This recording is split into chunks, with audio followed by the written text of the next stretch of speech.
Matapos ang matagumpay na Asian Games ay panibagong plano sa Gilas Pilipinas. Kaya ano nga bang gustong mangyari ni Coach Tim Cone na nakapokus ngayon sa Ginebra? At kamusta ang latest game ng ating Gilas player na si Angelo Cuame?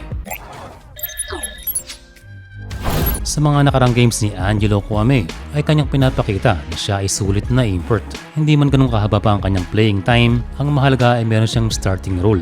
Nasubukan itong si Angelo sa mga pisikalan, tiyak na magagamit niya ang kanyang experience kung siya ay magbabalik Gilas. Isa sa highlight ni Angelo ay ang steal na ito diretso sa power slam at hindi na siya napigilan.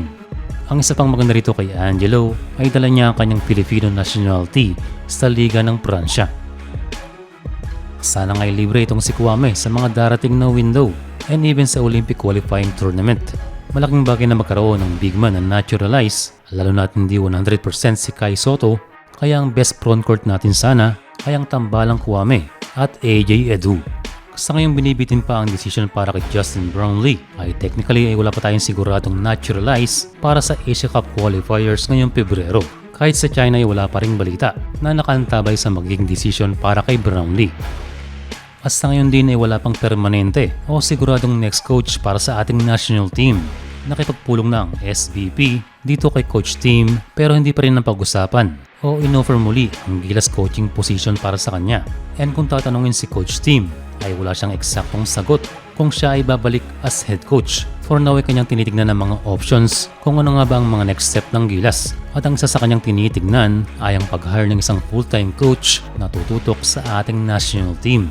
Pero kanyang nilinaw na dapat sulit kung kukuha tayo ng foreign coach at given na daw na ilan lamang ang windows ngayong taon.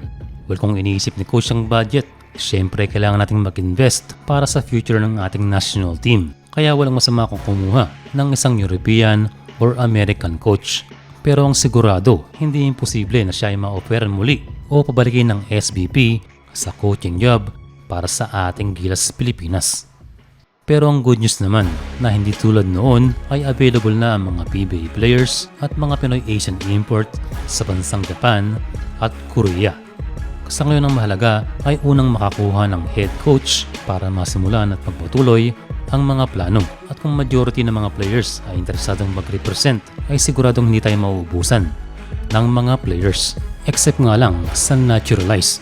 Sa sitwasyon ngayon sa mga naturalize ay si Cuame lamang ang best available para sa ating national team. Kung si JC ay nasa NBA at si JB ay namimiligro, sana'y magkaroon tayo ng Cuame.